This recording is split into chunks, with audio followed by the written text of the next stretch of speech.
రాకాలోకంకి స్వాగతం. ఈ కంటెంట్ మీకు నచ్చినట్టయితే లైక్ చేయండి, మీ బంధుమిత్రులకు షేర్ చేయండి. ఇప్పటివరకు సబ్స్క్రైబ్ చేసుకోకపోతే సబ్స్క్రైబ్ బటన్ని నొక్కండి. అదేవిధంగా బెల్ ఐకాన్ని కూడా నొక్కటం మర్చిపోకండి.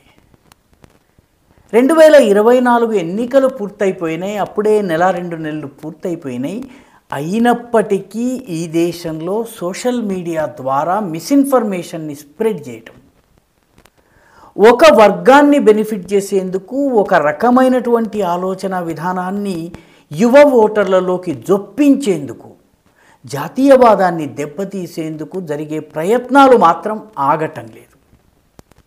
ఎన్నికల ఫలితాలు వెలువడ్డాయి కాబట్టి రాజకీయాల గురించి ఆలోచించే చాలామంది ఇక ఎంటర్టైన్మెంట్, సినిమా, క్రికెట్ ఇటువంటి రంగాల్లోకి వెళుతున్నారు. కానీ ఏ ఆట అయితే 2024 ఎన్నికల ఫలితాలు అలా వెలువడేలా చేసిందో ఆ ఆట కొనసాగుతోంది, మరింత బలంగా కొనసాగుతోంది. ఉదాహరణకి కొన్నైతే మరీ బహిరంగంగా జరుగుతున్నాయి. అత్యంత బహిరంగంగా జరుగుతున్నటువంటి ఒక ప్రయత్నం మీ దృష్టికి తీసుకువస్తాను. అమెరికా స్టేట్ డిపార్ట్మెంట్ లోపల ఒక విభాగం ఉంది. దాని పేరు పబ్లిక్ డిప్లొమసీ సెక్షన్. ఈ పబ్లిక్ డిప్లొమసీ సెక్షన్ లేదా PDS అనేది వివిధ దేశాలలో ప్రజలకు వాస్తవాలు చెప్పే పేరిట పనిచేస్తుంది.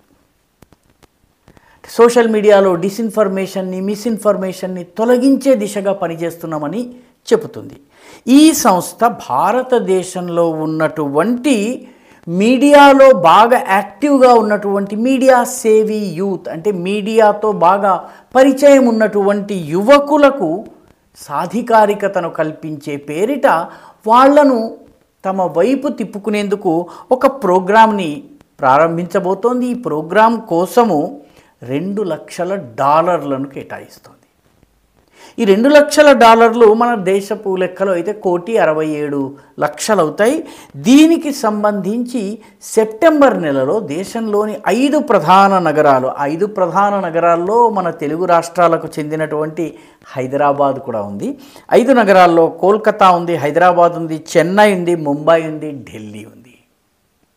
ఈ 5 నగరాల్లో ఈ ప్రోగ్రాం స్టార్ట్ కాబోతోంది. ఈ ప్రోగ్రాం పేరు లెర్నింగ్ టు డిసర్న్, అంటే గుర్తించేందుకు, తేడాను గమనించేందుకు నేర్చుకోవడం అనేది దీని పేరు. ఇది అసత్య ప్రచారాన్ని గుర్తించేందుకు అని పైకి చెబుతున్నప్పటికీ కూడాను వీళ్ళు ఫ్యాక్ట్ చెకింగ్ ద్వారా ఒక తరహా న్యూస్ ఫ్యాక్ట్ చెకింగ్ ఉపయోగించుకుని ఒక తరహా వార్తల్ని మాత్రమే ప్రచారంలోకి తీసుకొచ్చేందుకు పనిచేస్తున్నారు. అమెరికన్ ఎంబసీ, మన దేశంలో ఉన్నటువంటి అమెరికన్ రాయబార కార్యాలయం నుంచి ఈ కార్యక్రమం జరుగుతోంది. ఈ కార్యక్రమంలో భాగంగా 160 మంది L2D graduates, learning to discern graduates ని తయారు చేయడం జరుగుతుంది. వీళ్లను యూత్ మాస్టర్ ట్రైనర్స్ అంటారు. ఈ youth master trainers 320 training sessions నిర్వహిస్తారు దేశవ్యాప్తంగా ఈ 5 పట్టణాల్లో. ఈ 320 ట్రైనింగ్ ప్రోగ్రామ్స్ ద్వారా వీళ్ళు 32,000 మంది వ్యక్తుల్ని తయారు చేస్తారు. ఈ 32,000 మంది వ్యక్తులు ఒక తరహా సత్యాన్ని మాత్రమే, ఒక తరహా వార్తల్ని మాత్రమే ప్రజల్లోకి ఎలా తీసుకెళ్ళాలి, జాతీయవాదాన్ని, భారత ప్రయోజనాలకు సంబంధించిన అంశాలను ఏ రకంగా దిగదుడుపు చేయాలి, ఈ పనిని చేస్తారు. వీళ్ళల్లో నుంచి ఈ 32,000 మందిలోంచి ఒక 60 మందిని సోషల్ మీడియా ఇన్ఫ్లుయెన్సర్స్గా మార్చడం జరుగుతుంది. అంటే వాళ్ళ చేత ఫేస్బుక్లో, ట్విట్టర్లో, ఇన్స్టాగ్రామ్లో, అదేవిధంగా యూట్యూబర్స్గా వాళ్ళని సోషల్ ఇన్ఫ్లుయెన్సర్స్గా చేసి ప్రతి వ్యక్తి మరొక 36,000 మందిని ప్రభావితం చేసేటట్టుగా, అంటే 6 36. సో ఈ నంబర్ ఎంత అవుతుంది? ఈ రకంగా వీళ్ళు చేస్తున్నారు. ఈ ఎంపిక చేస్తున్నటువంటి వ్యక్తులు 5 కేటగిరీల్లో ఉన్నారు. ఒకటి స్వచ్ఛంద సంస్థలకు చెందినటువంటి కార్యకర్తలు. స్వచ్ఛంద సంస్థలు గ్రామ స్థాయిలో విద్యార్థుల మధ్య, మహిళల మధ్య పనిచేసేటటువంటి స్వచ్ఛంద సంస్థలు, వాటికి సంబంధించిన కీలక కార్యకర్తలు, ఇంగ్లీష్ బాగా వచ్చి, హిందీ బాగా వచ్చి, గ్రామ పరిస్థితులు తెలిసినటువంటి వాళ్ళు. రెండవది సివిల్ సొసైటీ సంస్థలు అంటే వీటి పౌర సమాజ సంస్థలు అని మనం చెప్పవచ్చును. ఇక్కడ ఏదో మానవ హక్కుల కోసం పోరాడుతున్నారు, అక్కడేదో ఫుట్పాత్ హక్కుల కోసం పోరాడుతున్నారు, ఇక్కడేదో హాకర్స్ కోసం పోరాడుతున్నారు. ఈ తరహా రైల్లో ప్రయాణం చేసేటటువంటి టికెట్లెస్ ట్రావెల్స్ చేసేటటువంటి వాళ్ళ హక్కుల కోసం, వాళ్ళపైన శిక్షలు తక్కువ పడాలి, మానవతా దృక్పథం, ఇవన్నీ కూడా పౌర సమాజ సంస్థలు. వీటితో పాటు మూడవది థింక్ ట్యాంక్స్, అంటే సమాజంలో ఒక అంశం పైన లోతుగా అధ్యయనం చేసి నివేదికల్ని వెలువరించి ప్రభుత్వ పాలసీని ప్రభావితం చేసేటటువంటి లేదా విదేశాలలో ఉన్నటువంటి ప్రభుత్వాలకు మన దేశానికి సంబంధించిన సమాచారాన్ని సమగ్ర రూపంలో అందించేటటువంటి థింక్ ట్యాంక్స్. నాలుగవది విద్యా సంస్థలు, పబ్లిక్ లేదా ప్రైవేటు విద్యా సంస్థల్లో ఉన్నటువంటి ప్రొఫెసర్లు, ఉన్నత స్థానంలో ఉన్నటువంటి వాళ్ళు, విద్యార్థి నేతలు, ఈ రకంగా. ఇదే కాకుండా ఇంటర్నేషనల్ సంస్థలకు చెందినటువంటి కార్యకర్తలు, ఈ 5 కేటగిరీలకు చెందినటువంటి వాళ్లను వీళ్ళు ఎంపిక చేసి ఈ ఎంపిక చేసినటువంటి వ్యక్తులకు ట్రైనింగ్ ఇస్తారు. ఈ ట్రైనింగ్ ద్వారా వీళ్ళకు ఒక హ్యాండ్ బుక్ కూడా ఇవ్వబోతున్నారు.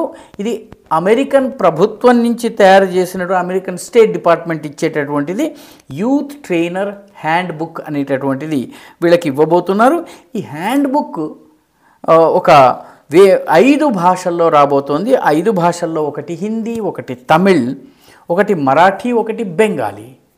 5వ భాష తెలుగు భాష. కాబట్టి హైదరాబాదు పట్టణం ఉంది, హైదరాబాదు పట్టణంతో హ్యాండ్ బుక్ తెలుగులో వస్తోంది. కాబట్టి రానున్న రోజుల్లో తెలుగునాట రాజకీయాలలో ఎవరి ప్రభావము ఎలా పెరగబోతుందో మీరు సులువుగా అంచనా వేయవచ్చును. దీనికి ఇప్పటికే కొందరు అంబాసిడర్స్ వంటి వాళ్ళని ఎంపిక చేసుకోవడం జరిగింది. ఇన్ఫ్లుయెన్సర్స్ టు ఇంపాక్ట్ అనేటటువంటి కేటగిరీలో ఆకాష్ బెనర్జీ అనేటటువంటి యువకుడిలా కనిపించేటటువంటి వ్యక్తిని ఎంపిక చేశారు. ఎవరి ఆకాష్ బెనర్జీ? ఆకాష్ బెనర్జీ గతంలో ఎన్డీటీవీ వంటి టీవీ ఛానల్లో యాంకర్స్గా పనిచేసినటువంటి వ్యక్తి. ఈయన దేశభక్త్ అనేటటువంటి పేరుతోటి పూర్తి జాతీయవాద వ్యతిరేక, హిందూ వ్యతిరేక కంటెంట్ని డెవలప్ చేస్తూ వస్తున్నారు. ఇతనికి డబ్బులు ఇవ్వడం జరుగుతుంది, ఇతన్ని ఇన్ఫ్లుయెన్సర్గా ఉపయోగించుకోవడం జరుగుతుంది. ఇతను ఏ తరహా ఇన్ఫ్లుయెన్స్ చేస్తాడు, ఎటువంటి ఐడియాలజీని ప్రమోట్ చేస్తాడు, ఎటువంటి సిద్ధాంతాన్ని ప్రమోట్ చేస్తాడు, ఎవరికి వ్యతిరేకంగా మాట్లాడతారు, ఊహించటం కష్టమేమి కాదు. దీనితో పాటు ఆర్జే సాయమా అనేటటువంటి ఒక రేడియో జాకీ ఉంది. ఆమె కూడా పూర్తి హిందూ వ్యతిరేక కథనాలకు చాలా ఫేమస్. ఆవిడను కూడా ఈ 2 ఉపయోగించుకోజరుగుతుంది. ఆమె ఈ తరహా ప్రయత్నాలు మన దేశంలో త్వరలో సెప్టెంబర్ నెల నుంచి జరగబోతున్నాయి. వీటన్నిటి ద్వారా ఈ దేశంలో రానున్న ఏడాదిలో జరిగే ఎన్నికలు, ఆ తరువాత మళ్ళీ 2029 నాటికి ఒక బ్రహ్మాండమైనటువంటి నెట్వర్క్ని తయారు చేసి యువతను, మహిళలను, వీళ్లను సోషల్ మీడియా యూజర్స్ని ప్రభావితం చేసే ప్రయత్నము జరుగుతుంది. చాలామందికి దృష్టిలో లేనటువంటి విషయం ఏంటంటే 2014 ఎన్నికల్లో భారతీయ జనతా పార్టీ గెలిచిన మరుక్షణము చాలా పెద్ద సోషల్ మీడియా ఏవైతే జియంట్స్ ఉన్నాయో అవి భారతదేశంలో ఫ్యాక్ట్ చెకింగ్ని ప్రారంభించాయి. 2019 నాటికి చాలా పెద్ద ఉద్యమంగా ఫ్యాక్ట్ చెకింగ్ని తీసుకున్నాయి. వాస్తవానికి ఫ్యాక్ట్ చెకింగ్ని ఉపయోగించి బీజేపీ యొక్క ఆలోచన విధానాన్ని, జాతీయవాద ఆలోచన విధానాన్ని దెబ్బతీసే ప్రయత్నం చేశాయి. 2024 నాటికి వాళ్ళ ప్రయత్నాలు ఫలితం చూపించాయి.